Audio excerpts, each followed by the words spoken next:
ఒక యవనస్తుడి గురించి మీ మధ్యలోనూ పెట్టడం, ఆయన తన యవన కాలాన్ని దేవుడి కొరకు ఎలా అర్పించాడో, ఆ అర్పణ తన జీవితాన్ని దేవుడి కొరకు పెట్టడంలో ఆయన పడ్డ కష్టాలు, ఆయన ఎదుర్కొన్న శ్రమలు, ఆ కష్టాలలో ఆ శ్రమలలో దేవుడు ఆయనకు తోడుగా ఉన్న విధానం, దీనిని బట్టి చాలా ధైర్యాన్ని పుంజుకుంటాం. దేవుడి కోసం బ్రతికితే, దేవుడి కోసం మన యవ్వనాన్ని ఇస్తే దేవుడు ఎంత గొప్పగా మనల్ని ప్రేమిస్తాడా అని చాలాసార్లు విన్న ప్రతిసారి మనం ఆశ్చర్యపోతాం. చివరి నెల యవనస్తుల సదస్సు పెట్టినప్పుడు యవనంలో లేదా చిన్ననాడు దావీదు చేసిన వీరోచిత కార్యక్రమాన్ని వివరించాను. ఆ రోజు నిజంగా మనం చాలా ఆనందపడ్డాం. తన బలాన్ని తన శక్తిని నమ్ముకోక చిన్నవాడైనా దేవుడి పైన ఆధారపడి దేవుడిని నిలబెట్టాలి అని, దేవుడి కీర్తిని నిలబెట్టాలి అని ఫిలిష్తీయుల యొక్క రంకెలు, ఫిలిష్తీయుల యొక్క కేకలు అణచాలి అని దేవుడి పక్షాన చిన్నవాడైన దావీదు రోషాన్ని చివరి వారం మనం నేర్చుకున్నాం, చివరి నెలలో మనం నేర్చుకున్నాం. తిరిగి ఈరోజు మరొక యవనస్తుడిని మీ ముందు పెడతాను. యవనస్తుల సదస్సు అనగానే అందుకే పదే పదే చెప్తున్నాను, మీ పనులన్నీ పక్కన పెట్టి వాక్యాన్ని నేర్చుకోవడానికి ఖచ్చితంగా అటెండ్ అవ్వండి. ఎందుకు అంటే ఏ సందర్భంలో దేవుడు ఏ విషయాన్ని పలికిస్తాడో తెలియదు. ఆ విషయం మనల్ని, మన ఆత్మీయ జీవితాన్ని ఎంత ప్రభావితం చేస్తుందో తెలీదు. కనుక ఏది మిస్ అవ్వకుండా దేవుడి వాక్యం కొరకు మనం రావాలి. దేవుడు భూమి మీద యవ్వన దశను ప్రవేశపెట్టింది దేవుడే. ఆ యవ్వనం పట్ల ఎన్నో ఆశలు కలుగున్నాడు అని యవనస్తుల కూడికలోనూ చెబుతున్నాను, యవనస్తుల సదస్సులోనూ చెబుతున్నాను.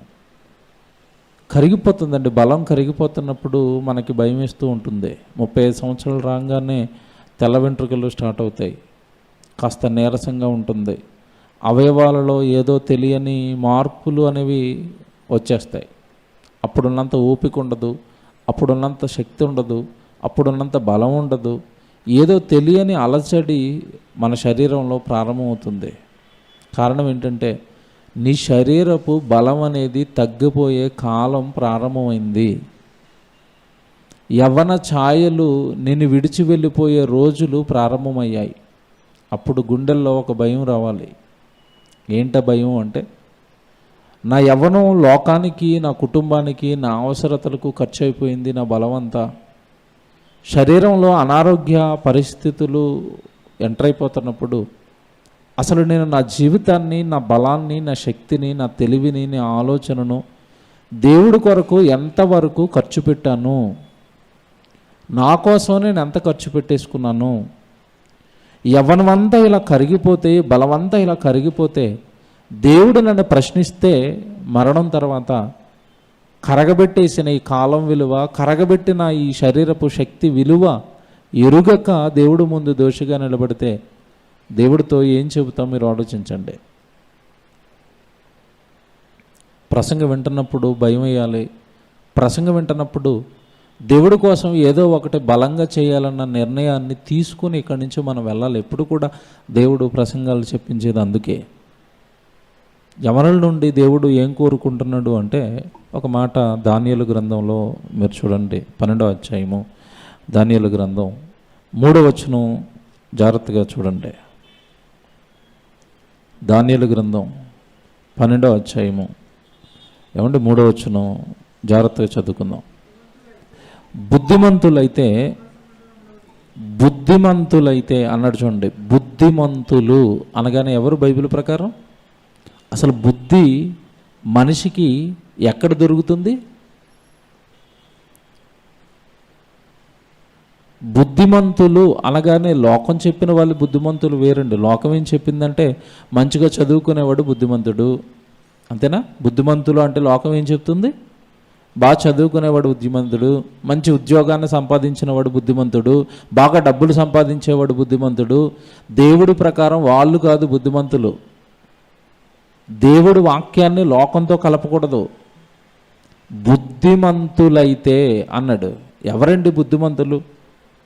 అప్పుడప్పుడు చూడండి, ఏ వ్యసనాలు లేని వ్యక్తి గురించి ఏమని మాట్లాడతారు? సిగరెట్ తాగడండి, మందు త్రాగడండి, ఎవరిని ఏమనడండి, చాలా బుద్ధిమంతుడండి. అయ్యో, ఎన్ని ఉంటే బుద్ధిమంతుడా?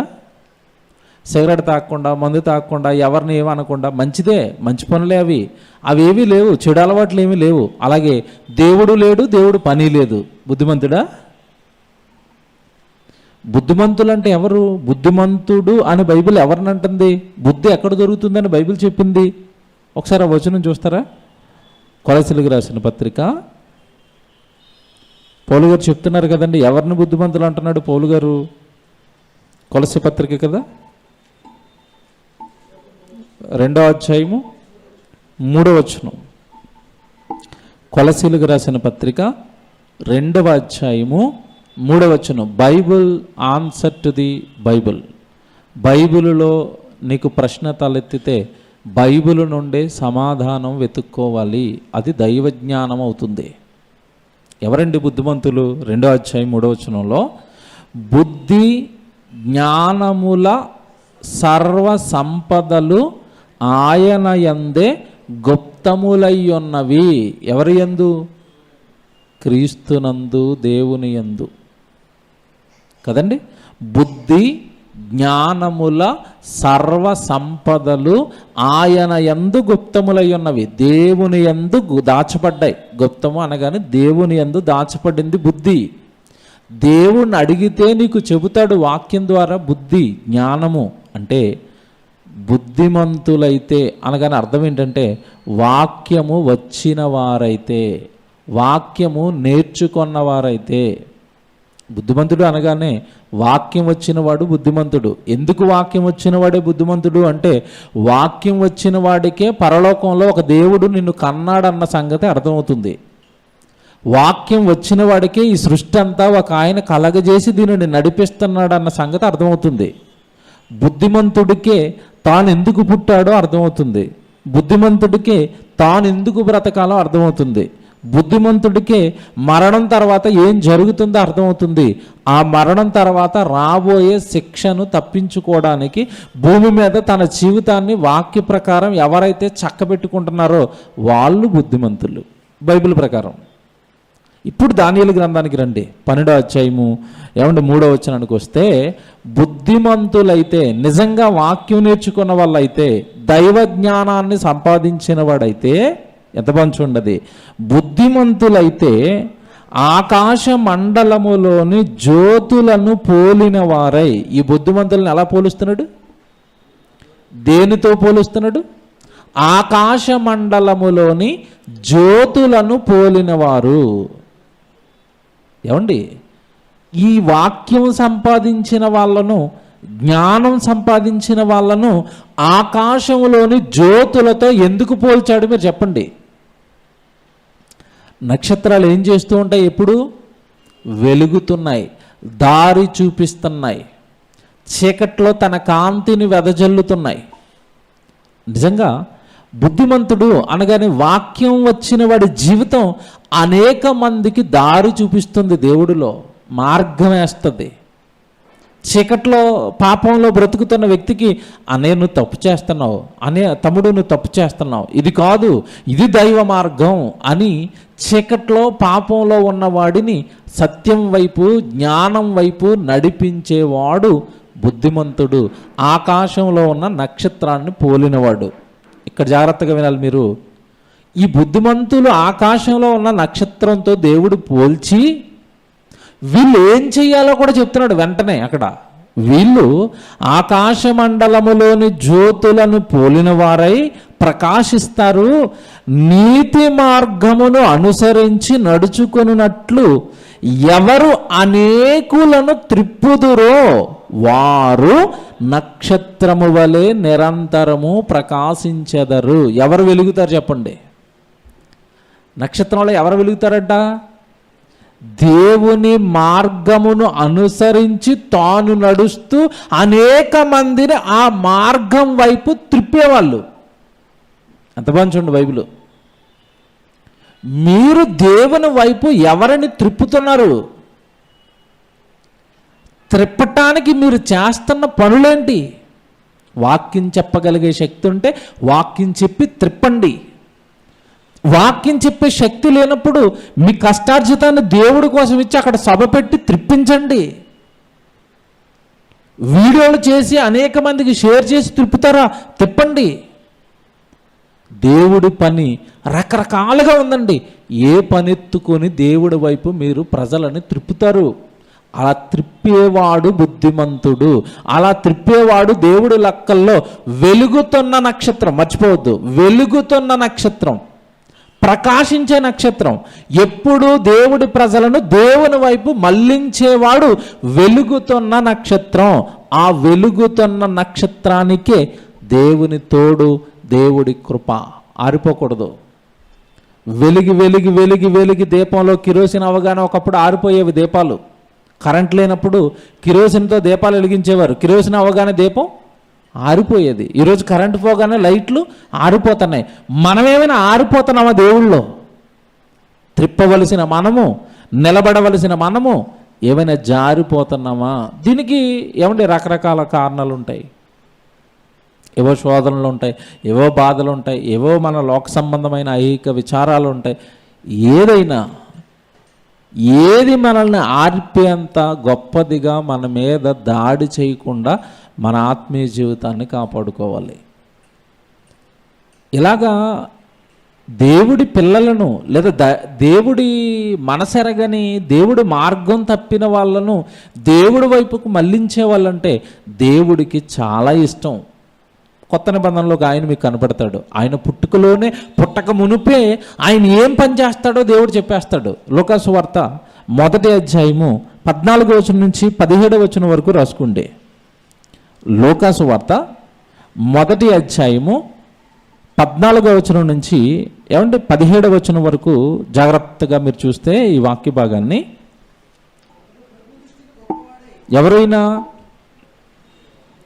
బాప్తిస్మమిచ్చు యోహాను గురించి చెప్పబడుతున్న సంగతులు, అతడు ప్రభు దృష్టికి గొప్పవాడవుతాడు. ద్రాక్షారసమైనను మద్యమునైనను త్రాగక తల్లి గర్భమున పుట్టినది మొదలుకొని పరిశుద్ధాత్మతో నిండుకొనిన వాడై ఇశ్రాయేలీయులలో అనేకులను ప్రభువైన దేవుని వైపునకు త్రిప్పును. చూసారా? ద్రాక్షారసం త్రాగడు, మద్యం తాగడు, లోక సంబంధమైన ఈ వ్యసనాలు ఏమీ ఆయనకు ఉండవు. ఆ వ్యసనాలు ఉండనంత మాత్రాన అతడు బుద్ధిమంతుడో మంచివాడో కాదు నా దృష్టికి. వ్యసనాలు ఉండవు, పైపెచ్చు పరిశుద్ధాత్మతో నిండుకొనిన వాడై అనేకులను ప్రభువైన దేవుని వైపునకు ఆయన ఏం చేస్తాడు? త్రిప్పుతాడు. తిప్పలా. జాగ్రత్తగా లోతుగా ఈరోజు ప్రసంగం ఆలోచించాలి. మనం నిలబడటం చాలా కష్టం. మనం దేవుడిలో ఖచ్చితంగా, దేవుడి పనిలో, దేవుడి శాసనాలలో, దేవుడి వాక్యంలో మనం నిలబడటం కష్టం. నువ్వు ఒంటిగా నిలబడిపోయినంత మాత్రాన నువ్వేదో గొప్పవాడు నీకు అనిపించవచ్చు, కానీ దేవుడు నీ జీవితాన్ని గొప్పగా అనుకోవాలి అంటే నువ్వు నిలబడాలి. నీతో పాటు అనేకులను ప్రభు వైపునకు త్రిప్పాలి. త్రిప్పిన వాడు వెలిగే నక్షత్రం, ప్రకాశించే నక్షత్రం. మన జీవితమే అటు ఇటుగా అటు లోకంలో పడి లేస్తూ అటు వెళ్ళిపోతూ ఇటు వెళ్ళిపోతూ మనం నిలబడ్డానికే ఆయాసపడుతున్నాం అనుకోండి. దేవుడు మన జీవితాన్ని బట్టి ఆనందపడ్డు. దేవుడు మన జీవితాన్ని బట్టి సంతోషపడడు. త్రిప్పేవాళ్ళు కావాలి దేవుడికి. తాను నిలబడుతూ యుద్ధరంగంలో సాతానుతో యుద్ధం, దేవుడితో నిలబడటం అంటే, దేవుళ్ళో నిలబడటం అంటే ప్రస్తుతం సాతానుతో భయంకర పోరిది. పోరులో నిలబడాలి. బెదిరిస్తుంది, భయపెడుతుంది, ఎన్నో భయంకరమైన శోధనలు నీ జీవితం మీదకి తెస్తుంది. భయపడతావా? దానికి లొంగిపోతావా? లేదండి. భయపడేది లేదు, లొంగిపోయేది లేదు. అది ఎన్ని ప్రలోభాలకు గురి చేసినా దేవుడి పనిని విడిచిపెట్టేది లేదు. ఇక్కడ మీకు ఒక అతని జీవితాన్ని చూపిస్తానండి. నిజంగా ఆయన కాస్త బలాఢ్యుడే, బలం ఉంది. ఆ బలంతో పాటు కాస్త భయం ఉంది. భయస్థుడండి. ఆ భయస్థుడిని దేవుడు నిలబెట్టి వాడుకున్న విధానం నిజంగా ఈరోజు మీరు మనసు పెట్టి ఆలకిస్తే మనలోనూ ఏమో బలహీనతలు అలాంటివి ఉంటాయి. వాటన్నిటినీ చెరిపివేసి నిలబెట్టుటకు వాడుకొనుటకు దేవుడు శక్తిమంతుడన్న సంగతి ఈరోజు నిజంగా మీరు ఆయన జీవితాన్ని బట్టి విని ఆశ్చర్యపోతారు. దేవుడికండి భూమి మీద యేసుప్రభు చెప్పాడు, మనకు తెలియంది కాదు, అది కోత విస్తారంగా ఉంది, పనివాళ్ళు. అంటే ఇప్పుడు ఎవరు కావాలి దేవుడికంటే, దేవుడి పక్షాన నిలబడి ఈ నశించిపోతున్న ఈ ఆత్మలను, నశించిపోతున్న ఈ మానవ సమాజాన్ని నక్షత్రంలో తాను నిలబడి దేవుని వైపుకు మళ్లించే వాళ్ళు కావాలి. అందులో ముఖ్యమైన స్థానం, ప్రథమ స్థానం దేవుడు ఎవరికి ఇస్తున్నాడు అంటే, యవనస్తులారా మీరే నా కోసం నిలబడాలి. మిమ్మల్ని ఏవో ఆకర్షిస్తాయి, యవనంలో ఉన్నారు కనుక తట్టుకోండి, నిలబడండి, వ్యసనాల బారిన పడిపోకండి. ప్రభు మీ మీద చాలా ఆశలు పెట్టుకున్నాడు. బైబిల్లోనండి మిథ్యానీయులు అని ఒక తెగ ఉంటుంది. ఈ తెగ ఇశ్రాయేల్ మీద దాడి చేశారు. దాడి చేసండి భయంకరమైన హింసలకు గురి చేస్తున్నారు. ఎంతటి హింసలకు గురి చేస్తున్నారు ఇశ్రాయేల్ అంటే, పంటలు కూడా పండించుకొని లేదు. వాళ్ళ పంట పొలాలను నాశనం చేస్తున్నారు, తిండి తినటం లేదు. ఏమంటే భయంకరంగా దాడి చేస్తుంటే ఇశ్రాయేల్ అంతా బిక్కుమంటూ భయపడుతూ ఏమంటే వాళ్ళ ప్రాణాలు గుప్పిట్లో పెట్టుకుని ఏంటి అన్న ఏమంటే భయానక పరిస్థితుల్లోనికి, శ్రమల్లోనికి ఇశ్రాయేల్ జాతి అంతా వెళ్ళిపోయింది. అలా వెళ్ళిపోయినాడు దేవుడండి ఎప్పుడైతే తన పిల్లలు మొరపెడతారో ఒక నాయకుడిని పుట్టించాలనుకుంటాడు. ఎందుకంటే నాయకుడు లేకపోతే జనులు త్రోవ తప్పుతారు. సామెతల గ్రంథం ఓ మాట చూడండి, 11వ అధ్యాయము 14వ వచనం చూడండి. సామెతల గ్రంథం 11వ అధ్యాయము 14వ వచనం చూడండి. సామెతల గ్రంథం 11వ అధ్యాయము 14వ వచనం. నాయకులు లేని జనులు చెడిపోవుదురు. నాయకులు లేకపోతే జనులు ఏమైపోతారు? చెడిపోతారు. ఈ మిథ్యానీయులు దాడి చేస్తున్న కాలానికి నాయకులు లేడు ఇశ్రాయేలుకి, చెడిపోయారండి. బయలు వైపు వెళ్ళిపోయారు, బలిపీఠాలు కట్టారు. భయంకరమైన పరిస్థితులు వీళ్ళని చుట్టుముట్టేశాయి, శ్రమలు. నాయకుడు అంటూ ముందుండి నడిపించేవాడు లేడు. ఇలాంటి పరిస్థితుల్లో దేవుడు ఎదురు చూస్తున్నాడు. ఎవరి కోసం?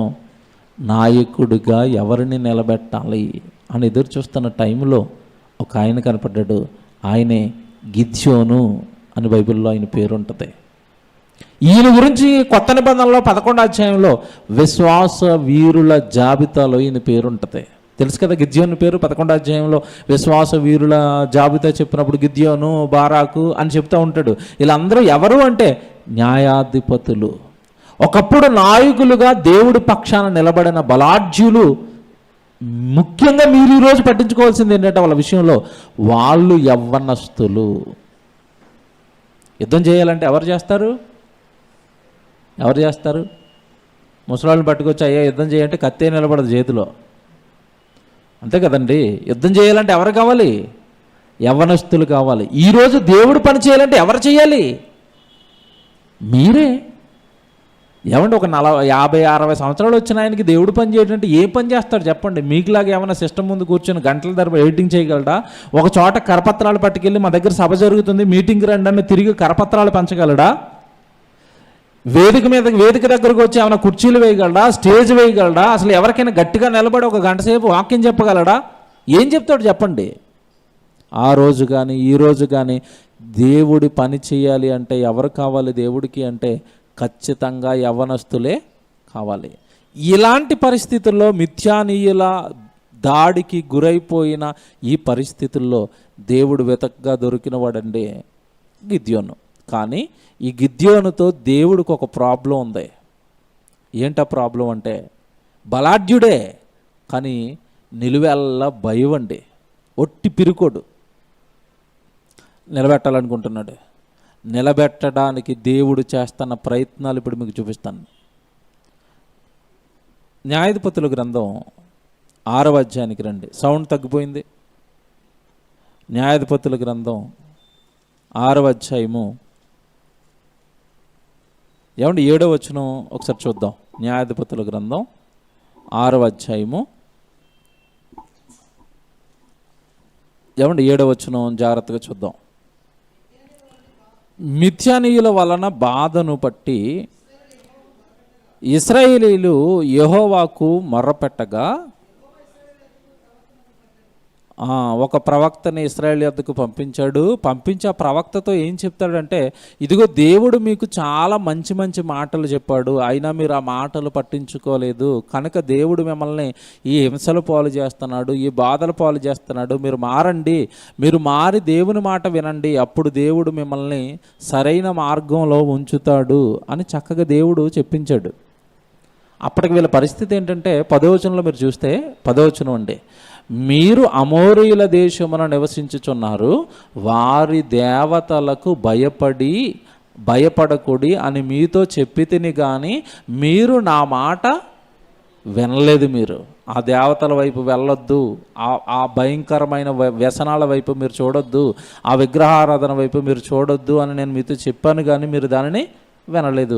అందుకే ఈ శ్రమ అనుభవిస్తున్నారు. అలాగని దేవుడు మిమ్మల్ని విడిచిపెట్టడు, రక్షకుడిని మీ కొరకు సిద్ధం చేస్తున్నాడు.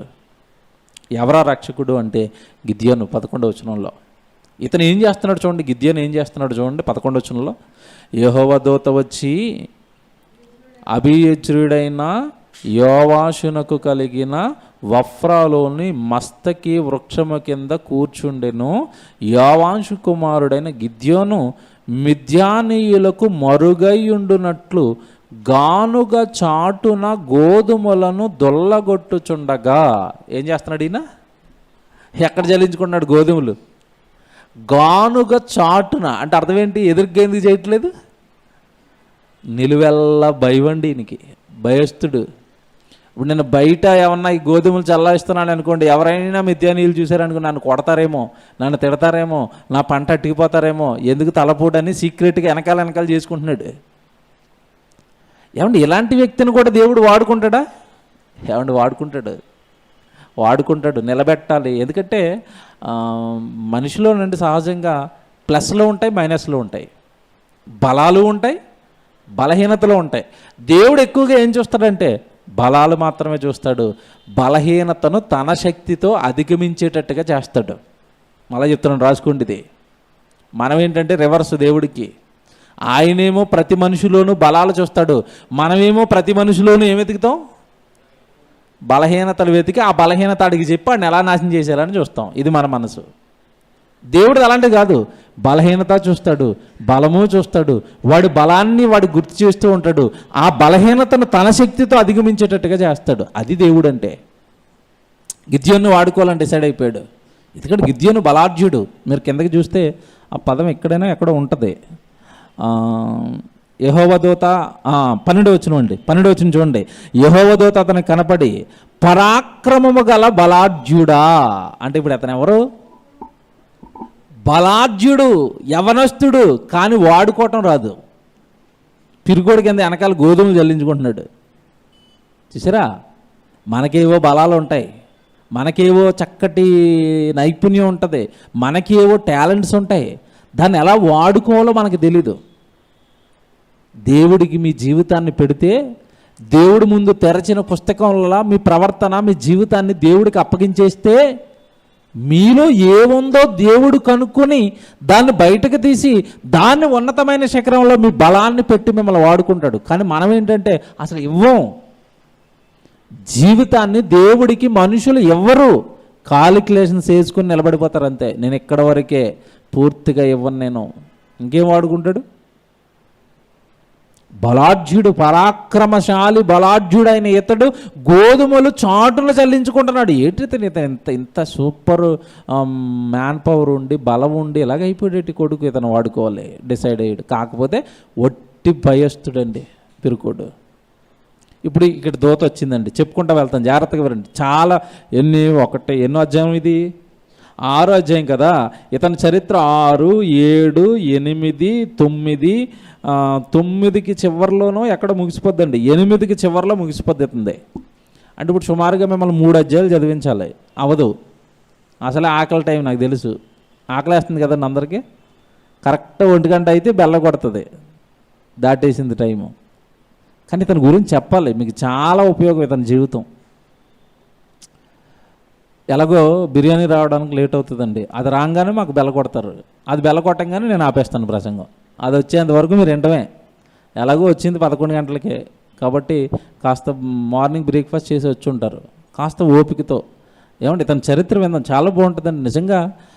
నేనైతే ఈ ప్రతి యూత్ మీటింగ్కి ఎవరో స్పెషల్గా ఒక వ్యక్తి గురించి చెప్పాలి అని నేను చాలా ప్రిపేర్ అవుతాను. ఆ లిస్ట్లో చాలామందిని ప్రిపేర్ అయ్యాను, ఎవరి గురించి చెప్పాలి ఎవరి గురించి చెప్పాలి ఎవరి గురించి చెప్పాలంటే. ఎందుకు వాళ్ళందరినీ లిస్టులో వెనక్కెట్టే నేను ముందుకు వచ్చానని నేను ముందుకు వచ్చాడు గిద్యోను. ఎందుకు ముందుకు వచ్చాడు ఈరోజు మీకు అర్థమవుతుంది. బలాఢ్యుడండి. ఏమంటే నిజంగా మనకు బలం లేదా? మనకు బలాలు లేవా? మీకు బలాలు లేవా? ఉన్నాయి, మీకు బలాలు ఉన్నాయి. కొంతమంది పాట పాడితేనండి అలా మెస్మరైజ్ అయిపోతూ ఉండే, అది అతని బలం. బాగా పాట పాడగలడు, పాడి అవతల వాడిని ఒప్పించగలడు, అది అతని శక్తి. అది దానికి మెరుగు పెట్టుకుంటే అతను వస్తాడండి పైకి, చాలా పైకి వస్తాడండి. కొంతమందికి వాక్యం చెప్పగలిగే వాగ్దాటు ఉంటుంది, బాగా మాట్లాడగలుగుతారు, కానీ వెనకాల కసరత్తు చేయాలి. ప్రసంగం చెప్పాలంటే తలపోటు బోల్డ్ అంత కసరత్తు ఉండాలి, అది చేయరు. అవకాశం వచ్చింది కదా నిలబడిపోతూ ఉంటే ఆ ప్రసంగాలు ఏమి పండవండి. కసరత్తు ఉండాలి ప్రసంగానికి, అది దిద్దుకోవాలి. నా బలం ఇది అని నీకు తెలిసిన వెంటనే దాని మీద కసరత్తు ఉండాలి. కొంతమంది అండి నిజంగా ఇక్కడ నిలబడి ప్రసంగాలు చెప్పలేరు, కానీ నేను చాలామందిలో చూస్తాను ఇక్కడ నిలబడి ప్రసంగం చెప్పలేడు అతను. కానీ ఎవరైనా ఒక వ్యక్తి దొరికినప్పుడు అంటే అతను వాయించేస్తాడు, వాక్యంతో త్రిప్పేయగలడు, అతన్ని నిజంగా ఒప్పించేయగలడు. ఇక్కడ మాట్లాడలేడు, మళ్ళీ సింగిల్గా ఉన్నప్పుడు మాట్లాడతాడు. అదే అతని శక్తి.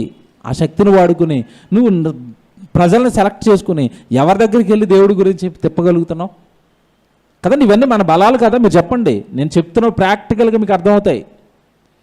ఒక్కొక్కరికి ఒక్కొక్క శక్తి ఉంది. నేను ఇది మాత్రం ఏమండి నేను చాలాసార్లు చెప్పాను, ఇప్పుడు చెప్తున్నాను, నా శక్తి ఏదో నాకు తెలుసు, దాన్ని మాత్రమే నేను మెరుగు పెట్టుకోవాలి అంతే తప్ప వేరే వాళ్ళు ఏదో వాడబడుతున్నారు కదని వాళ్ళు బాగుంటున్నారు నేను అది చేస్తానంటే నీకు ఉన్నది పోయిద్ది. నీకు పాట పాడి జనాన్ని దేవుని వైపు త్రిప్పగలిగే శక్తి ఇచ్చినప్పుడు నీ పాట వైపే నీ దృష్టి మళ్లించు. మరొక దాంట్లో నువ్వు తలదూర్చడం, మరొక దాంట్లో నువ్వు ఏమండి నీ టైంను పెట్టుకొని నీకు ఇచ్చిన దాన్ని దేవుడు పాడు చేసుకోకు. దేవుడు బైబిల్ బాగా చదివితే అదే అంటాడు, ఒకని ఘనత, ఒకనికి ఇవ్వబడిన ఘనత, ఒకనికి ఇవ్వబడిన కీర్తి, ఒకనికి ఇవ్వబడిన శక్తి, మీరు దాన్ని అప్రిషియేట్ చేయండి. నువ్వు ఇంకా బాగా వాడబడాలని అతన్ని ప్రోత్సహించండి తప్ప అతన్ని అసూయతో లేదంటే అతనికి నీ మీద ఉన్న అక్కసుతో అతను పాడు చేయాలని చూడకూడదు. ఎందుకంటే అతను అలా వాడుకున్నాడు దేవుడు, అంతే, మనం ఏం చేయలేము. జాన్సన్ అని పాటలు కడుతున్నాడని చాలామంది పాటలు కట్టడానికి రెడీ అయిపోతారు ఆయన చూసి. మన దగ్గర ఉన్న వాళ్ళే బయటికి వెళ్ళిపోతారు, ఒక ఆల్బమ్ దింపేస్తారు, హడావుడి చేస్తారు, ఆల్బమ్ హిట్ అయిపోద్ది, అంతే. నలుగురు జనం వచ్చేసి అబ్బా నీ పాటలు సూపర్ అంటారు, అంతే. ఎప్పుడైతే సూపర్ అన్నారో ఇంకా యూనివర్సిటీలో కనపడి వెళ్ళిపోతాడు.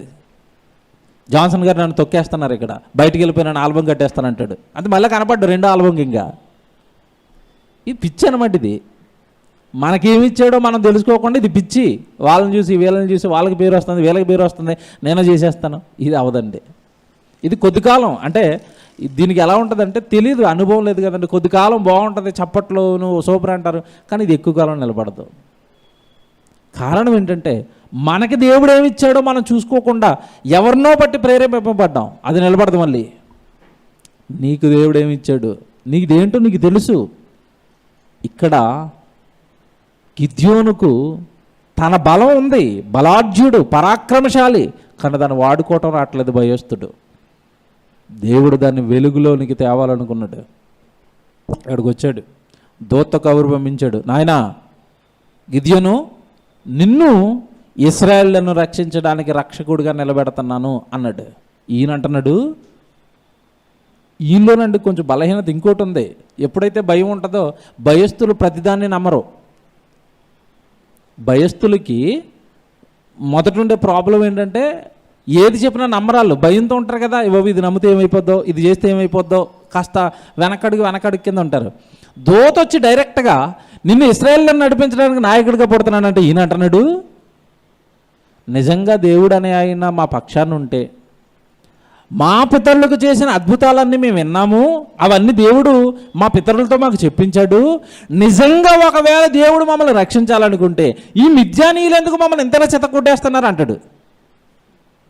ఈ మిద్యానీయులు ఎందుకు మా తోలులు చేస్తున్నారు, వీళ్ళు ఎందుకు మమ్మల్ని ఇంత హింసలు పెడుతున్నారు, నిజంగా దేవుడు మమ్మల్ని రక్షించాలనుకుంటే మమ్మల్ని రక్షించేవాడు కదా, ఎందుకు మమ్మల్ని ఎలా విడిచిపెట్టేశాడు, బాబు నా వల్ల అవదు, ఆ రక్షకుడు అది ఇది కాదు. ఇంకోటి ఏంటి, పైపిచ్చి ఏంటంటే ఇతనేం చెప్తాడంటే ఇంకొక రీజను, మాది అసలే చిన్న కుటుంబం, మాది చిన్న గోత్రం, నువ్వు రక్షకుడని రాజని ముందు నిలబెట్టి యుద్ధాలకు వెళ్ళమంటే నా వెనకాల జనం లేరు, ఇదంతా అయ్యే పని కాదు, వెళ్ళిరా అంటున్నాడు. ఎవరిని? దేవుడిని. అక్కడ దూత అనగానే మీకు ఎవరు జ్ఞాపకం రావాలి? దేవుడే వచ్చి పని నీకు అప్పగిస్తున్నాను చెయ్యి నాయన అంటే చేతులారా పోగొట్టుకుంటున్న వ్యక్తి అండి. కానీ దేవుడు విడిచిపెట్టడండి. కొంతమంది ఏమంటే దేవుడి పనికి దూరంగా ఉంటున్నా, దేవుడి సన్నిధికి దూరంగా ఉంటున్నా మేమే చూడలేము. ఎందుకు మంచి కుర్రోడు, మంచి యవనస్తుడు ఎందుకు ఇలాగ అయిపోతుంది? ఏదైనా ఎన్ని వాళ్ళ పొరపాట్లు చేసినా, తప్పులు చేసినా, ఏదో అలా చేస్తున్నా మళ్ళీ పట్టుకు రావాలి, పెట్టాలి మనసు. అలాంటి మనసు దేవుడిదండి, తీసుకురావాలనుకున్నాడు. నిజంగానండి నేను ఆశ్చర్యపోయినండి. గిద్యోను విషయంలో దేవుడు ఎంత తగ్గిపోయాడంటేనండి, అంత తగ్గించుకుని గిద్యోను దేవుడి పనిలో పెట్టడానికి ప్రయత్నిస్తున్నాడు. నేను నమ్మను ఇదంతా అనేసరికి, లేదు నాయనా నిన్ను దేవుడు నిలబెట్టాలనుకుంటున్నాడు, నిన్ను వాడుకోవాలనుకుంటున్నాడు అని చాలా చక్కగానండి ఈ విషయాన్ని చెప్పే ప్రయత్నం చేస్తాడు. ఒక వచనం మీకు చదివిపిస్తాను చూడండి. 17వ వచనంలో చూడండి ఏమంటున్నాడు ఈయన. 17వ వచనంలో 17వ వచనం జాగ్రత్త చూసుకోండి. అందులో 17వ వచనం, అందుకు అతడు నా ఎడల నీకు కటాక్షము కలిగిన ఎడల నాతో మాట్లాడుచున్నవాడవు నీవే అని నేనును తెలుసుకున్నట్లు. అది కదా, ఏదైనా నాకు సింబాలిక్గా సూచక క్రియగా నాకు ఏదైనా నా కళ్ళకు చూపిస్తే అప్పుడు నమ్ముతాను, అప్పుడు వస్తాను నేను. అప్పటి వరకు నాతో మాట్లాడుకో అంటే నమ్మడా? ఏది దేవుడు చెప్పింది నమ్మడు. ప్రాక్టికల్గా నాకు ఏదోటి జరిగినట్టుగా నువ్వు నాకు చూపించు, సాక్ష్యం కావాలి నాకు.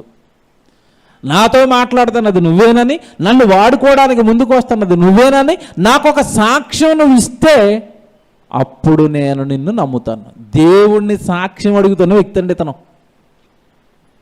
బాగా ఆలోచించుకోవాలి. ఏమండి ఈయనైనా అందరూ ఇలాగ అడుగుతారా? బాగా ఆలోచించి ఆన్సర్ చెప్పాలి. ఈయనైనా అందరూ అడుగుతారా? 99% అందరూ ఇదే.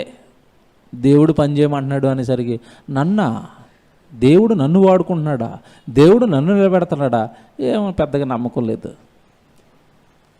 నీరు గారిపోతారు చాలామంది. ఈ లైన్ రాసుకోండి.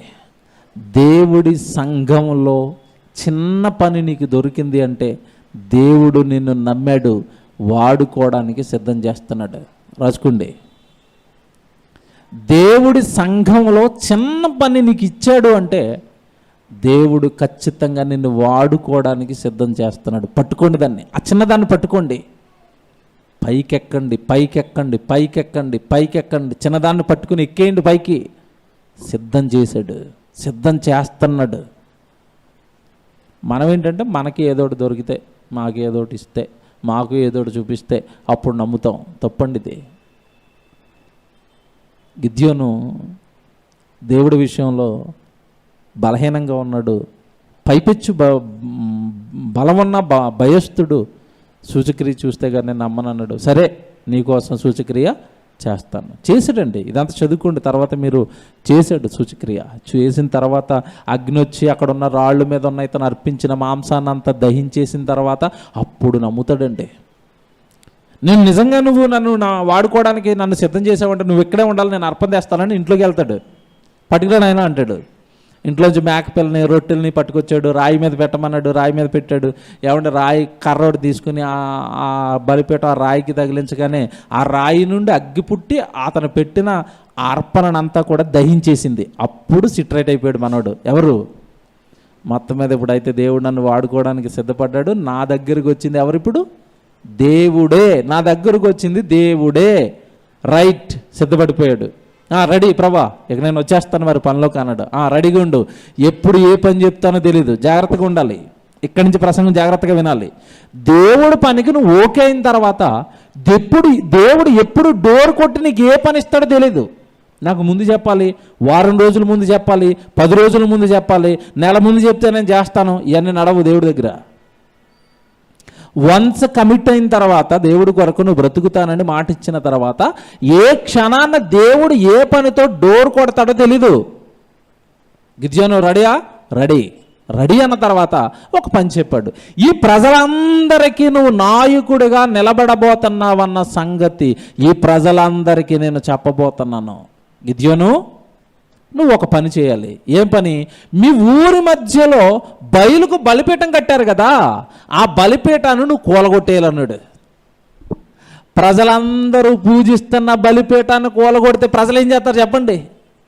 చితక్కోటి చెవులు పూజేస్తారు. నువ్వు బలిపీఠాన్ని కూలగొట్టేయాలి. ఆ బలిపీఠం మీద వాళ్ళు ఒక విగ్రహం పెట్టారు కదా, చెక్క విగ్రహం. ఆ విగ్రహాన్ని విరక్కొట్టేసి నువ్వు అక్కడ ఒక కోడిదూడనో లేదంటే ఒక ఎద్దునో తీసుకుని అక్కడికి వెళ్ళి ఆ విరగొట్టేసిన ఆ విగ్రహంతో దాన్ని కాల్చాలన్నాడు. బాబు ఎలాగొని చూడండి, అసలే పిరుగ్గుండే. ఎలాంటి పని చెప్పాడు చూడండి. పని అయితే ఒప్పుకున్నాడు కదా, ఇక తప్పదానికి గిద్యోను ఏం చేశాడు తెలుసండి? ఇది డే టైంలో అయితే అవదో ఎవడొకడు వేసేస్తాడని నైట్ జరిగించాడు కార్యక్రమాన్ని. మొత్తమే చేశాడండి. డే టైంలో చేయలేదు, రాత్రి చేశాడు. అనుకున్నట్టుగానే బలిపీఠాన్ని పగలగొట్టాడు. అనుకున్నట్టుగానే ఆ బలిపీఠం మీద ఉన్న బయలు విగ్రహాన్ని ముక్కలు చేసేసి అనుకున్నట్టుగా అర్పణ అక్కడ పెట్టాడు, కాల్ చేశాడు. కార్యక్రమం రాత్రికి క్లోజ్ చేసాడండి. తెల్లవారేసరికి జనులు చూసేసరికి అక్కడ బయలు గుడి లేదు, ఆ బయలు బలిపీఠము లేదు. ఎవడరా దీన్ని చేసింది? ఎవరో మన గుడి కూలగొట్టేశారు. అంతేనండి, ఊరంతా ప్రకంపనలు లేచిపోయింది, ఊరంతా గోలైపోయింది. ఎవరో మన బలిపీఠాన్ని కొట్టేశారు, ఎవరో మొత్తం మీద ఎంక్వైరీ చేస్తే హీరో బయటకు వచ్చాడు. ఎవరు? గిద్యోనే. చేసింది తెలియకుండా ఉంటుంది ఏంటండి? అంటే ఆ రోజుల్లోనే సీసీ కెమెరాలు ఉన్నాయన్నమాట. మరి ఎలాగున్నాయో అవి మీకు సంగతి తెలుసండి. ఊర్లో సీసీ కెమెరాలు ఉంటాయి. ఎవరు అనుకున్నారు సీసీ కెమెరాలు? ముసలోళ్ళు నిద్ర పట్టకాలకి తెల్లవారులు అలాగే ఎక్కడో చోట కూర్చుని ఉంటారు చెట్ల కింద. మొత్తం మీద ఏ ముసలోడు కంట్లోనో పడ్డాడండి గిద్యోను. ఎంక్వైరీ చేయగానే గిద్యోను బయటకు వచ్చాడు. ఏంటి గిద్యోను మన బలిపీఠాన్ని కూలగొట్టేశాడా? ఎందుకు ఇలా చేశాడని మొత్తం ఊరంతా కూడా వెళ్ళిపోయిందండి. గిద్యోను ఇంటి మీదకి వెళ్ళిపోగానే ఎందుకు చేసావు నువ్వు ఇలాగా, ఎందుకు మా బలిపీఠాన్ని పిలగొట్టామనేసరికి గిద్యోను వాళ్ళ నాన్న సూపర్ అండి. వాళ్ళ నాన్న ముందు గిద్యోను పారిపోయాడు, కనబట్టలేదు, కనుమరుగు. గిద్యోను వాళ్ళ నాన్న ముందు నిలబడి అంటున్నాడు, రేయ్, బయలుపీఠాన్ని నా కొడుకు పడగొట్టింది నిజమైతే, బయలు దేవుడని మీరు నమ్ముతున్నారు కదా, మీ దేవుడి విగ్రహాన్ని పడగొట్టినప్పుడు కాపాడుకోలేని వాడు దేవుడు ఏమవుతాడు? అసలు వాడు దేవుడే కాదు, పొండన్నాడు అంతే. వాళ్ళ నాన్న ఇంకా సూపర్ తెలుసా? వాళ్ళ నాన్న ఎల్లగొట్టేసాడండి మొత్తం. ఆలోచన చూపిస్తాను చూడండి ఎంత బాగుంటుందో.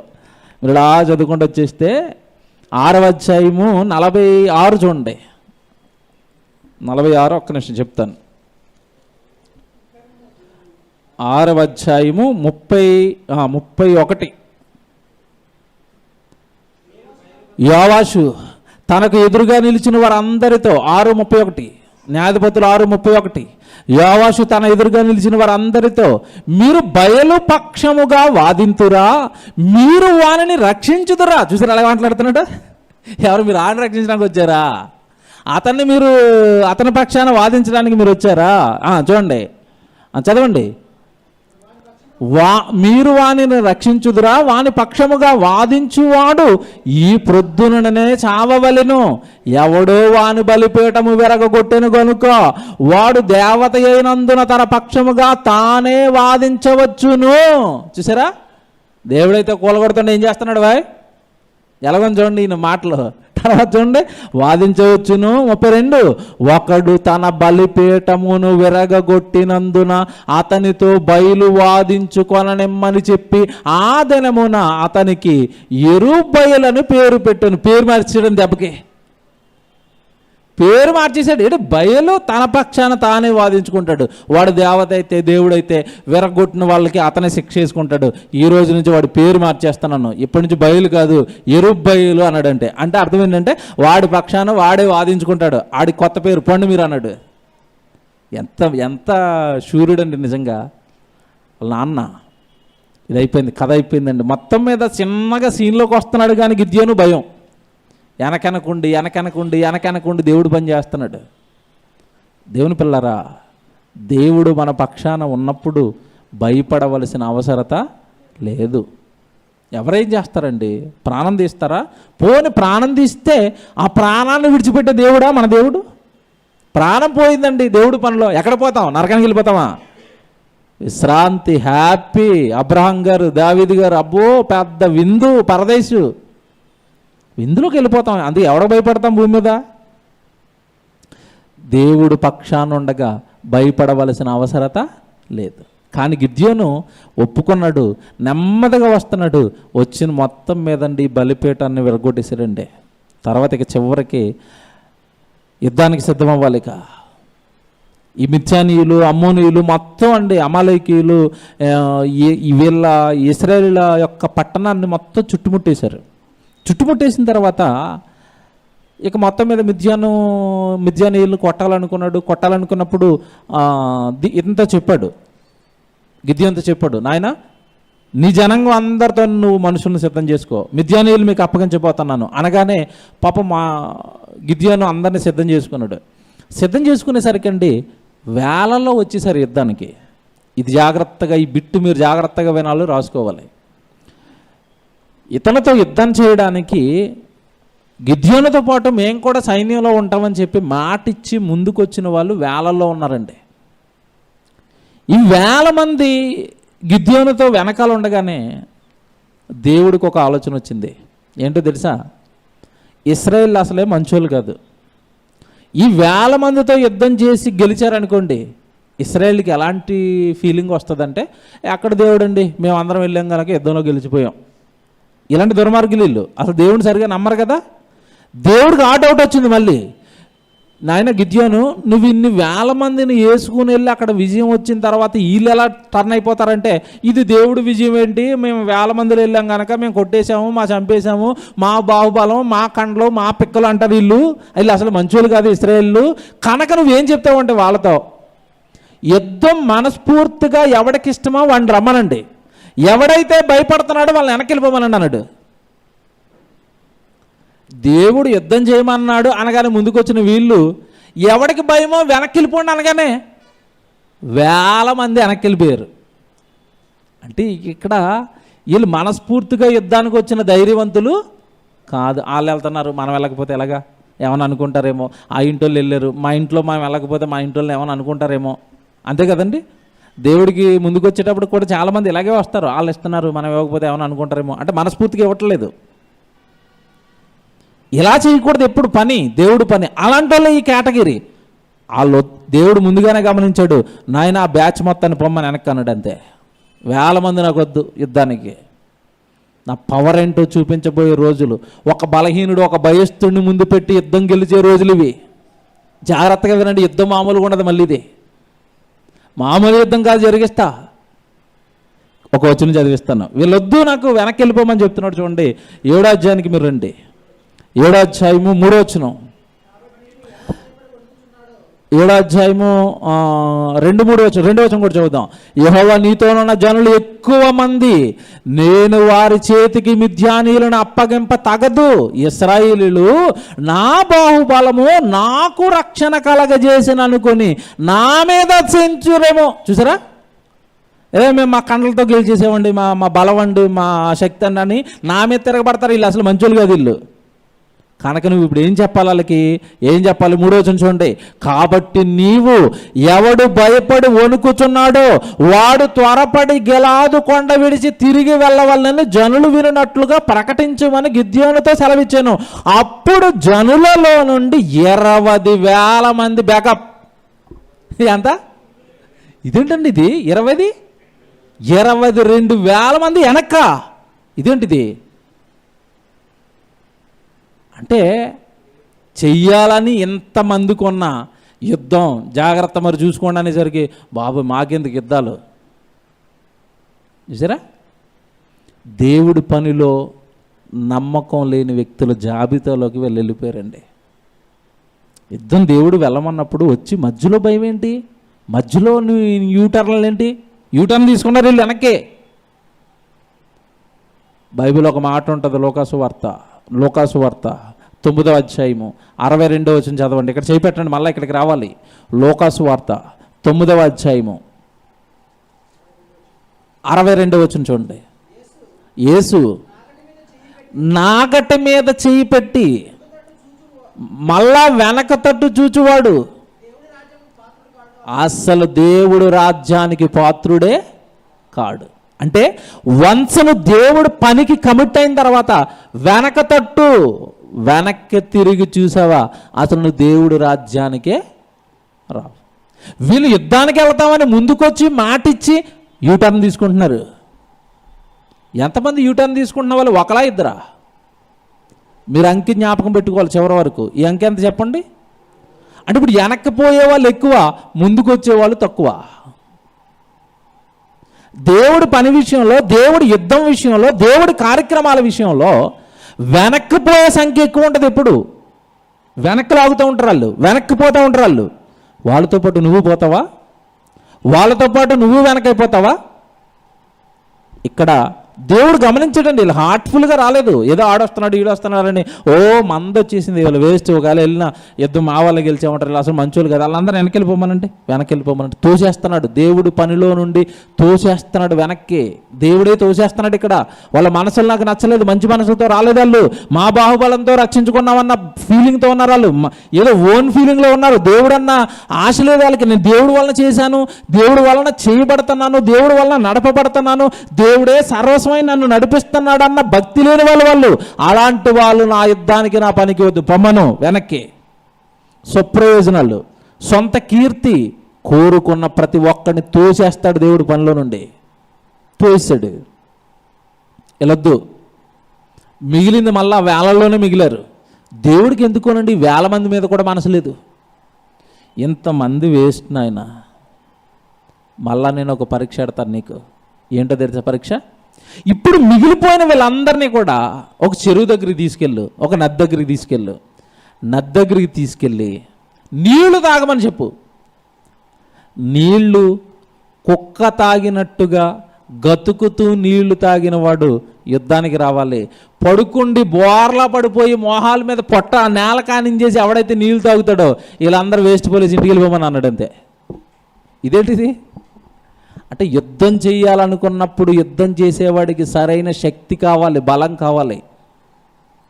అంటే ఇప్పుడు కుక్క గతుకుతూ నీళ్లు తాగినట్టుగా ఎవడైతే తాగుతాడో వాళ్ళని యుద్ధానికి రమ్మని అన్నాడు. ఎందుకంటే వాడైతే యుద్ధం చేయగలుగుతాడు, శరీరం ఫిట్గా ఉందని అర్థం. ఏమంటే ఇలా మోహాల మీద కూర్చొని నీళ్ళు తాగాలనుకోండి, ఏది అడ్డు రాకూడదు, మధ్యలో ఉన్న ఏమండి మధ్యస్థం మీడియం అడ్డు రాకూడదు. ఏంటది? పొట్ట.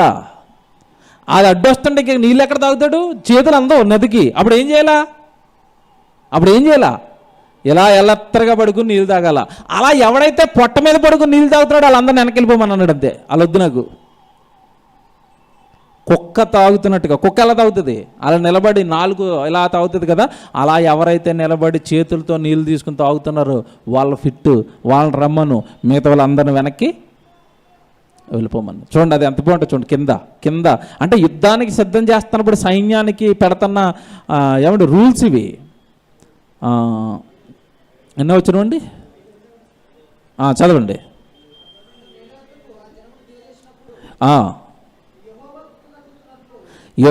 కుక్క గతుకున్నట్లు తన నాలుకతో నీళ్లు గ్రతికిన ప్రతి వాణిని, త్రాగుటకు మోకాళ్ళుని కృంగిన ప్రతివానిని వేరువేరుగా ఉంచమని గిద్యోనుతో చెప్పాను. చూసారా, పొట్టెవడికైతే ఉండి నేల మీద పడుకుని నీళ్ళు తాగుతున్నాడో వాళ్ళని వేరుగా ఉంచు. కుక్క తాగినట్టుగా ఫిట్గా నిలబడి ఎవరు నీళ్ళు తాగుతున్నారో వాళ్ళని వేరుగా ఉంచు. చేతితో నోటికి అందించుకుని 6వ వచనం, చేతితో నోటికి అందించుకొని గతికిన వారి లెక్క 300 మంది. మిగిలిన జనులందరూ నీళ్లు త్రాగుటకు మోకాళ్ళుని కృంగిరి. 7వ వచనం, అప్పుడు యెహోవా, గతికిన 300 మనుషుల ద్వారా మిమ్మల్ని రక్షించెదను, మిద్యానీయుల్ని చేతికి అప్పగించెదను, జనులందరూ తమ చోట్లకు వెళ్ళమని గిద్యోనుతో సెలవిచ్చాను. ఏమంటే ఈ ఎవరైతే 300 మంది ఫిట్గా ఉన్నారో వీళ్ళు చాలు, మిగతా వాళ్ళు వెనక్కి పోమనండు. మళ్ళీ వీళ్ళు వెళ్ళిపోతున్నారు వెనక్కి. ఇప్పుడు గిద్యోను సైన్యం ఎంత చెప్పండి, ఎంతమంది? 3,000 మంది లక్షల మంది మీద యుద్ధం చేసి గెలవగలరా? 300 మంది. ఏమంటే అక్కడ మిద్యాను సైన్యం లక్షల్లో ఉంది. చూపిస్తాను అవచ్చును కూడా. చాలా పెద్దగా ఉన్నారు వాళ్ళు, పెద్ద సైన్యం అది. ఈ 300 మంది సైన్యం మీదకి వెళ్ళారు అనుకోండి, వాళ్ళు ఏం చేస్తారు? తూట్ల కింద నరికేస్తారు. మరి 1000 మంది వస్తే దేవుడు వద్దనుకుని ఈ భయస్థుడైన గిద్యోనును ముందు పెట్టి ఈ 300 మంది చాలు. ఏంటి కదా? నేను ముందుంటే, నేను నడిపించాలనుకుంటే నాకు సంఖ్యాబలం అవసరం లేదు. విజయాన్ని ఎలా ఇస్తానో చూడండి, యుద్ధం ఎలా జరిగిస్తానో చూడండి. 300 మంది మిగిలిపోయారు కదా. గిద్యోనుతో అంటున్నాడు, నాయన నీ 300 మంది సైన్యం రెడీ కదా, వీళ్ళ నుంచుకో, మిగతా వాళ్ళందరినీ ఇంటికి పంపించేసి అన్నాడు. ఈ 300 మంది మిగిలారు. 300 మంది మిగిలిన తర్వాత నీ యుద్ధానికి రెడీ అవ్వంటున్నాడు. ఎలాగుంటుంది మనసులో? ఈయనేం దేవుడు అండి బాబు, వెనకాల సైన్యం వస్తే పెద్ద సైన్యం వద్దన్నాడు, ముందేమో 22,000 మందిని పంపేశాడు, మిగిలింది బాగుంది సైన్యం అని కూడా వాళ్ళని వద్దంటున్నాడు. డిక్కుడిక్కుమంటే ఇటు 150 మంది, ఇటు 150 మంది, వాళ్ళు చూస్తేనేమో లక్షలు. ఏమి యుద్ధానికి వెళ్ళాలి? అసలే పైపెచ్చి ఎవరని చదువుకున్నా ముందు భయస్థుడు, భయం వేస్తుంది. దేవుడికి అర్థమైపోయింది. దేవుడు గిద్యోను విషయంలో చాలా తగ్గాడండి. తగ్గి, నాయన గిద్యోను నీకు నమ్మకం కలగటం లేదు కదా, నేను వాళ్ళని నీకు అప్పగిస్తానంటే నువ్వు పని చేయి.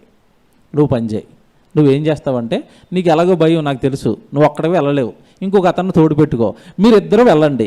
ఎక్కడికి వెళ్ళాలి? ఆ సైన్యం దగ్గరికి వెళ్ళి కొనకి నిలబడి ఆ సైన్యంలో ఉన్న వాళ్ళు ఏం మాట్లాడుకుంటున్నారో వినండి అన్నాడు.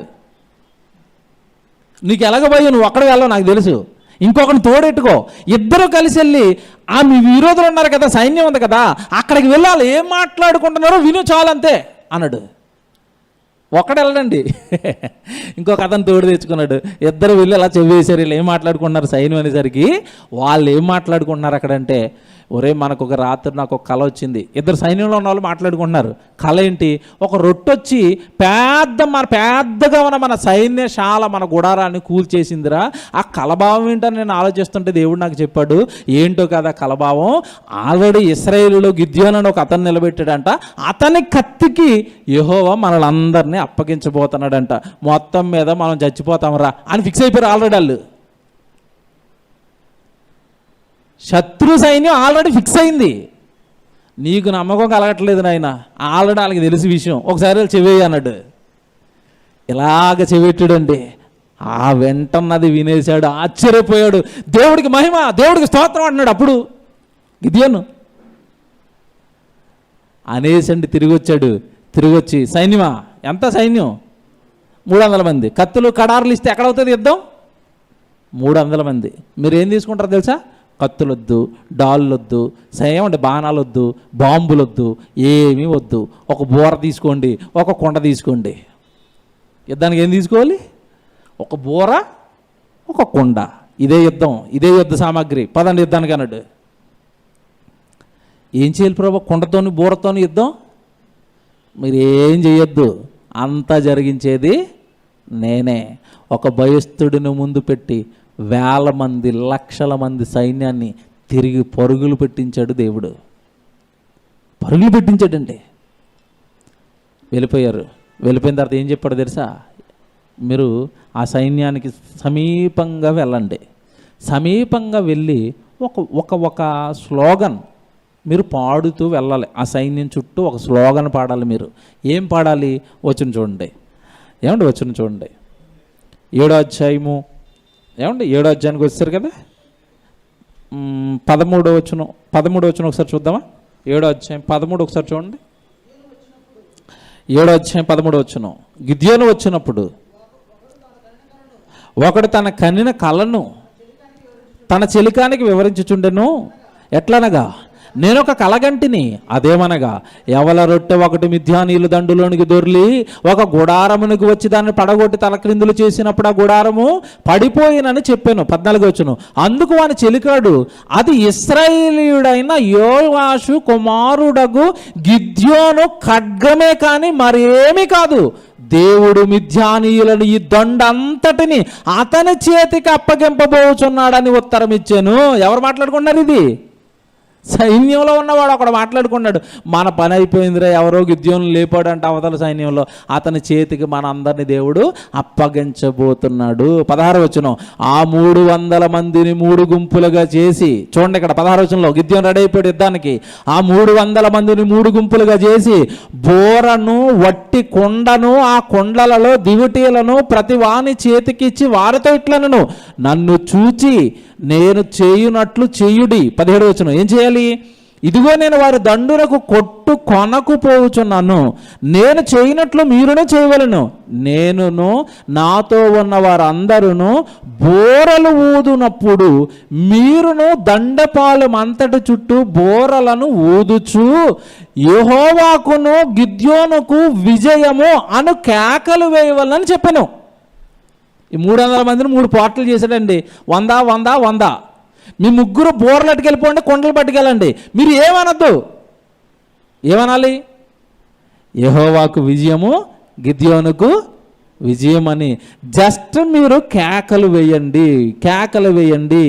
గిద్యోనుకు విజయం, యెహోవాకు విజయం. బోర్లు అట్టుకుని ఊదుకుంటూ ఒకడు బోర ఊతాడు, పక్కడేమో ఏమండి యెహోవాకు విజయం, గిద్యోనుకు విజయం. మొత్తం ఆల్రెడీ టాక్ ఉంది సైన్యం లోపల. ఏం టాకు? గిద్యోను కత్తికి దేవుడు మనల్ని అప్పగించబోతున్నాడంటే టాక్ ఉంది సైన్యంలో ఆల్రెడీ. చుట్టూతో ఏం కేకలు వినపడుతున్నాయి? గిద్యోనుకి విజయం, యెహోవాకి విజయం అనగానే దండం అయిపోయారంటే అమ్మో ఆల్రెడీ యుద్ధం అయిపోయిందనమాట. మన సైన్యాన్ని అంతా వేసేసాడు అనమాట దేవుడు గిద్యోనుతో. అయ్యో బాబా నీకు పరుగులండి, దండంత పరుగులు పరుగులు. ఈ పరుగుల్లో వాడి కత్తి ఈడికి పొడిచిపోయింది, వీడి కత్తి ఆడికి పొడిచిపోయింది, వాళ్ళే పొడుచుకుని చచ్చిపోయారు. చూడండి యుద్ధం ఎలాగుందో. నీకు యుద్ధం అంటే భయం కదా నాయన. ఇక్కడ వినాలి, టాప్ దేవుడి గురించి చెప్తున్నాను. యుద్ధం అంటే నీకు భయం కదా నాయన, నువ్వు యుద్ధం చేస్తున్నట్టుగా నటించు, చచ్చిపోతారు వాళ్ళు.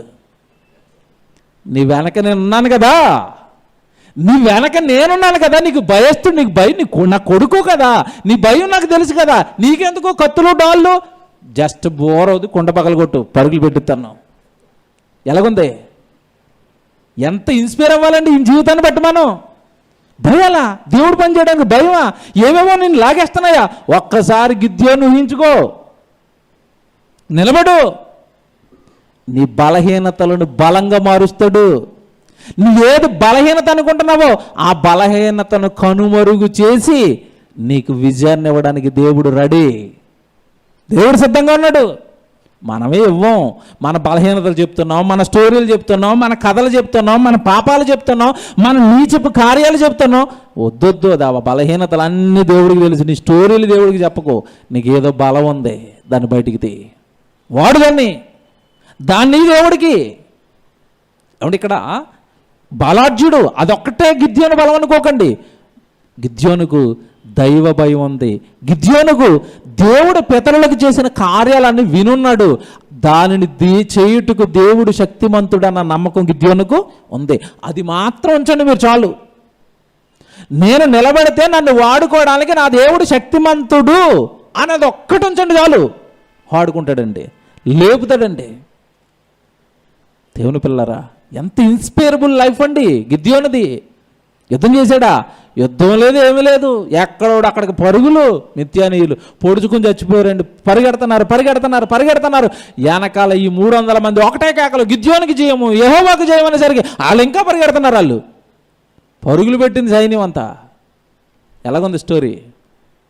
ఇటు వండర్ఫుల్ లైఫ్ అండి గిద్యోనిది. దేవుని పిల్లరా, మనకు చాలా బలాలు ఉంటాయి, దాంతోపాటు బలహీనతలు ఉన్నాయి. బలహీనతను వెనక్కి గంటండి, బలాన్ని దేవుడు ముందు పెట్టండి. వాడేస్తాడు, లేపుతాడు, నాయకుడిగా నిలబెడతాడు. మీతో భయంకరమైన కార్యాలు దేవుడు చేయించుకుంటాడు.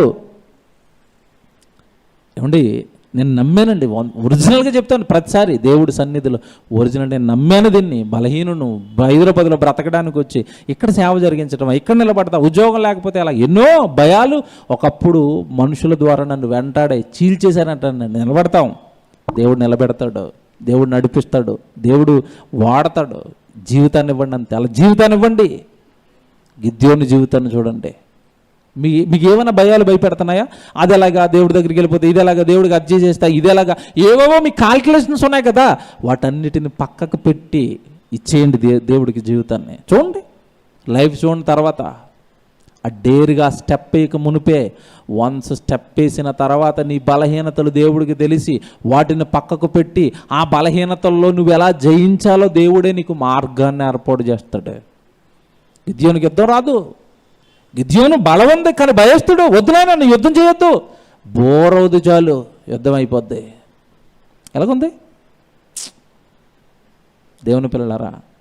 నిజంగానండి, చెప్పాలని నేను ఆశపడుతున్నప్పుడు భయంకరంగా ఆలోచించానండి ఈయన గురించి. ఎలా చెప్పాలి, ఎలా ఇంత సూపరా, ఇంత బాగా వాడాడు ఆయన్ని. వేల మంది, లక్షల మంది సైన్యాన్ని జస్ట్ 300 మందిని వెనకేసుకుని పరుగులు పెట్టించాడు అండి. దేవుని పిల్లరా, మనలో వాడు కూడా మనం ఇస్తే జీవితాన్ని దేవుడికి, అదే చెప్పాను పదే మీ బలహీనతలు చెప్పకండి దేవుడికి. అవన్నీ తెలుసు దేవుడికి. మీ బలాలేంటో చెప్పండి. మాట చదివిస్తాను. ఇతని జీవితంలో చివరికండి ఇతను నిజంగా ఎంత గొప్పగా విజయాన్ని సాధించాడు అంటే, మీరు ఆ 20వ వచనం ఒకసారి చదవండి. 20వ వచనం చదివారా? 20వ వచనం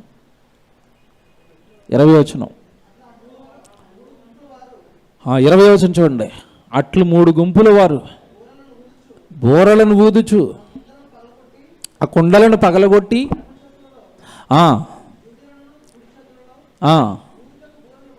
బోరలను పట్టుకుని యెహోవా ఖడ్గము, గిద్యోను ఖడ్గము అని కేకలు వేసిరి. వారిలో ప్రతి వాడును తన చోటున దండు చుట్టూ నిలిచి ఉండగా ఆ దండు వారు అందరూ పరిగెత్తుచు కేకలు వేయుచు పారిపోయిరి. చూసారా, యుద్ధం చేస్తున్నట్టు ఎవడైనా తిరిగి వచ్చి మళ్ళా పరుగు, అమ్మో అప్పగించేశారంట ఆల్రెడీ, పరుగు 22 చూడండి. ఆ 300 మంది బోరలు ఊదినప్పుడు యెహోవా దానంతటిలోనూ ప్రతి వాని ఖడ్గము పొరుగు వాని మీదకి త్రిప్పాను. ఆడికత్తే ఆడికి పొడుచుకుంటుంది, ఈడికత్తే ఆడికి ఏమండి, జనం ఎక్కువగా ఉన్నప్పుడు తొక్కిసలాట జరిగింది అనుకోండి, ఏం జరుగుతుంది అక్కడ? మన ఈ మధ్యకాలంలో హైదరాబాద్ ఉప్పల స్టేడియంలో క్రికెట్ మ్యాచ్ జరిగింది, తెలుసు కదా మీకు. క్రికెట్ మ్యాచ్ జరుగుతున్నప్పుడు టికెట్లకు వెళ్ళిపోయి ఏం చేసుకున్నారు? ఒకరికొకరు తొక్కేసుకున్నారు. ఆడపిల్లని కూడా కింద తొక్కేశారు ఆ టికెట్ల విషయంలో. క్రౌడ్ ఎక్కువగా ఉన్నప్పుడు ఏదైనా అలజడి జరిగితే అక్కడ ఒకడి మీద ఒకటి పడి తొక్కుకుంటారు, తన్నుకుంటారు. ఇక్కడ ఏమీ లేదంటే దండంతా ప్రశాంతంగా ఉంటే దండు చుట్టూ కేకలు వస్తున్నాయి, యెహోవాకు విజయం అంటే ఈడి కంగారైపోతున్నాడు. అయిపోయి నేను చచ్చిపోతాను ఇప్పుడు. లేచిపోయి ఆడిని ఈడు తొక్క, ఈడిని ఆడ తొక్క, ఈడి కత్తి ఆడి పొట్టలో పడిచిపోయింది, ఆడి కత్తి ఈడు పొట్టలో పడిచి, మిగిలిన వాళ్ళు ఏమో పరుగు. చచ్చిపోయిన వాళ్ళు చచ్చిపోయారు, పరిగెట్టిన వాళ్ళు పారిపోయారండి. 22వ వచనం అదే, ఎంత మంచి ఉండదు. 22వ వచనం. ఆ 300 మంది బూరలు ఊదినప్పుడు యెహోవా దండ అంతటిలో ప్రతి వాని ఖడ్గము పొరుగు వాని మీదకి త్రిప్పెను. దండు శారారాతు వైపునున్న బెత్సిత్తా వరకు, అబ్బానోతు నొద్దనున్న అబెల్హోల వరకు, తీరము వరకు పారిపోగా నఫ్తాలి గోత్రములో నుండి, ఆషేరు గోత్రములో నుండి, మనషే గోత్రములో నుండి పిలిపింపబడిన ఇశ్రాయేలులు కూడుకొని మిద్యానీయులను తరిమేరు అయిపోయిందండి యుద్ధం. క్లోజ్. అలాగుంది దేవుడి యుద్ధం. ఒక బలహీనుడిని ముందు పెట్టి సంఖ్య, వేలలో సంఖ్య ఎత్తే, వద్దు నాకు 300 చాలు. ఈ 300 మంది యుద్ధం చేయడానికి, మళ్ళీ బోర్లు వదడానికి. ఏమండి, బోర్లు వదడానికి కూడా మళ్ళీ ఎవరిని తీసుకున్నాడు? కొంచెం స్టాండర్డ్గా, పొట్టలు లేకుండా స్ట్రాంగ్గా మంచి గట్టుకున్న వాళ్ళు. ఎందుకంటే బోర గట్టిగా వదలాలి, అలసిపోకూడదు వెళ్ళు. ఈ తెల్లవారులు కొండల బాధ కొట్టడం, బోర్లు వదటమే వీళ్ళ పని. యుద్ధం అండి, గిద్యోనుతో దేవుడు జరిగించిన పరాక్రమ యుద్ధం ఇది. వాడబడ్డాడండి చక్కగా. ఏమంటే గిద్యోను జీవితం మీరు చూస్తారండి, 40 సంవత్సరాలు ఇశ్రాయేలు అందరికీ కూడా నెమ్మది కలగజేశాడు గిద్యోను. 8వ అధ్యాయానికి వెళ్ళేసరికి ఇతని చరిత్ర ఉంటుంది. 22వ వచనం చూడండి. 8వ అధ్యాయము 22వ వచనంలో ఇతను ఎంత మంచోడో, ఇతని క్యారెక్టర్ అండి. స్థిరపడిన తర్వాత, యుద్ధంలో దేవుడు విజయాలు ఇచ్చిన తర్వాత ఇతని క్యారెక్టర్ ఎంత మంచిదో చూడండి. అంటే కొంతమంది ఎలా అంటే సెటిల్ అయిపోయిన తర్వాత గర్వం వస్తుంది, కానీ ఏ కోశాన పాపం ఇతనికి ఆ గర్వపు ఛాయలు కనపడవు. 22 వచ్చిన చూడండి, 8:22. అప్పుడు ఇశ్రాయేలీయులు గిద్యోనుతో, నీవు మిథ్యానీయుల చేతిలో నుండి మమ్మను రక్షించితివి గనుక నీవును నీ కుమారుడును నీ కుమారుని కుమారుడును మమ్మను ఏలవలెనని చెప్పిరి. అందుకు గిద్యోను, నేను మిమ్మును ఏలను, నా కుమారుడును మిమ్మును ఏలరాదు, యెహోవా మిమ్మును ఏలునని చెప్పాను. ఎవరు వెళతారు? యెహోవా. ఎంత బాగుందండి. కనుక మనకి ఏం అర్థం అవ్వాలి? ఏమండి, ఎంత చిన్నవాడైనా యుద్ధంలో గొప్పవాడైన తర్వాత, యుద్ధంలో గెలిపించిన తర్వాత నన్ను మీరు ఏలండి అంటే, నేను మిమ్మల్ని ఏలను. ఎవరు ఏలుతారు? దేవుడే. ఇలాంటి శ్రద్ధ, ఇలాంటి భయం దేవుడు మనకి ఏదైనా ఇచ్చి వాడుకుంటున్న తర్వాత ఎలాంటి గర్వపు ఛాయలు మన దగ్గరకు రాకూడదు. దేవుడి పనుల్లో వాడేసుకుంటున్నాడు కదా, నేను గొప్పవాడిని అయిపోయాను కదా, ఇక నాకు తిరిగిలేదు, నువ్వెంత తానెంత డామ్ డూన్ డకార్ అన్నారని కూడా మళ్ళీ పోతాం. అలా అన్నవాడు ఒకడు ఉన్నాడు బైబిల్లో. ఇప్పుడు ఇంత చిన్నవాడిని అంత గొప్పవాడిని చేశాడు, మళ్ళీ ఆ స్థితికి వెళ్ళిన తర్వాత కూడా నేనేంటయ్యా ఏలటం, మిమ్మల్ని ఎవరు ఏలాలి? దేవుడే ఏలాలి. ఇలాగే చరిత్రలో ఒకరిని గొప్పవాడిని చేశాడు. ఉజ్జియాని కనపడతాడు మీకు దినవృత్తాంతాలు 2వ గ్రంథంలో. చిన్నతనంలోనండి, చిన్న వయసులో చక్కగా అతను ఏం చేశాడు అంటే సేవకుడిని చేశాడు, రాజును చేశాడు, గొప్ప స్థితిలో ఉజ్జియాను ఉంచాడు. ఉజ్జియాను గొప్ప స్థితిలో ఉంచిన తర్వాత అండి, స్థిరపడిన తర్వాత మనసును గర్వించి చెడిపోయాడు ఉజ్జియా గర్వం వచ్చింది, కానీ ఇతనిలో ఎక్కడా గర్వం అనేది కనపడదండి. కనుక మనకి ఏమర్థం అవుతుంది ఇతని చరిత్ర అంటే, నువ్వు చిన్నవాడు అయినా వాడుకుంటాడు. నీ బలం దేవుడికి, నీ బలహీనతలు చెప్పకో, బలహీనతలు దేవుడికి తెలుసు, దాన్ని కనుమరుగు చేస్తాడు. నీ బలాన్ని దేవుడికి ఇస్తే దేవుడు వాడుకుంటాడు. ఇతడి జీవితం ఏమంటే ఇన్స్పైరబుల్ లైఫ్ అండి. గిద్యోను 40 సంవత్సరాలండి, 40 సంవత్సరాలు దేవుడికి నెమ్మది కలిగజేశాడు. 40 సంవత్సరాలు దేవుడి పిల్లల్ని ఆ బయలు దేవత వైపు వెళ్ళిపోకుండా జాగ్రత్తగా కాపాడగలిగాడు. కనుక మీరు ఆలోచించండి, మీరు ఎవరిని తిప్పుతున్నారు దేవుడి వైపుకు? ఇతను తిప్పాడు 40 సంవత్సరాలు. మీరు ఎవరిని తిప్పుతున్నారు? ఎన్ని సంవత్సరాలు దేవుడి సేవలో ఎంత నమ్మకంగా ఉంటున్నారు? ఒకవేళ సేవలో దేవుడు మిమ్మల్ని వాడుకుంటున్నా ఇతరుల్లో లేనివి, ఆ గర్వము, ఆ పొగరు ఇతరుల్లో లేనివి మనలోకి ఏమైనా వస్తున్నాయా? కాస్త దేవుడు వాడుకునేసరికి ఏమైనా మనలోకి వస్తున్నాయా? ఇవన్నీ ఖచ్చితంగా చూసుకోవాలి, బేరీజు వేసుకోవాలి. వీళ్ళ జీవితంలో మనకి నేర్పుతున్నవి అవే. యవనస్తుడును దేవుడు ఎంత గొప్పగా నిలబెట్టాడో మీరు ఆలోచించండి. కనుక గిద్యోను జీవితం మనకొక ఆదర్శం, మనకొక చక్కటి నిదర్శనం. దేవుడు మనల్ని కూడా నిలబెడతాడు అనడానికి. కనుక అర్థమైంది అనుకుంటున్నాను. గిద్యోనులో ఆలోచించండి. ఏమన్నా మీరు ఇతని మధ్యలో నేను జంప్ చేసుకుంటూ వెళ్ళిపోయాను, టైం అయిపోతుందని. ముందు నేను నమ్మాలంటే నాకు సూచక్రియ చెప్పించానండి. చూపించాడా? చూపించిన తర్వాత నువ్వు రెడీ అవ్వనగానే బలిపీఠాన్ని కొట్టేసిన తర్వాత మళ్ళీ యుద్ధానికి వెళ్ళంటే మళ్ళీ ఎందుకో డౌట్ వస్తుంది, ఇంకోటి చూపించవా అని అడుగుతాడు. మళ్ళీ అంత భయస్తాడు ఇతను. ఇప్పుడు యుద్ధానికి వెళ్తున్నాను, అసలే మరి నువ్వు నా వెనకాల ఉన్నావని నేను ఎలా నమ్మాలి? కొంచెం ఏదైనా సూచక్రియ చూపించండి. మంచు బొచ్చు గురించి ఒక అద్భుతం చేస్తాడు, అది మీకు తెలుసు కదా.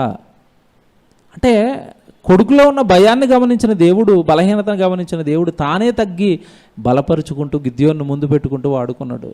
ఏమంటే మనుషులంగా మనకి ఏవో బలహీనతలు ఉంటాయి, పక్కకి ఏంటండి వాటిని పక్కకేసేయండి.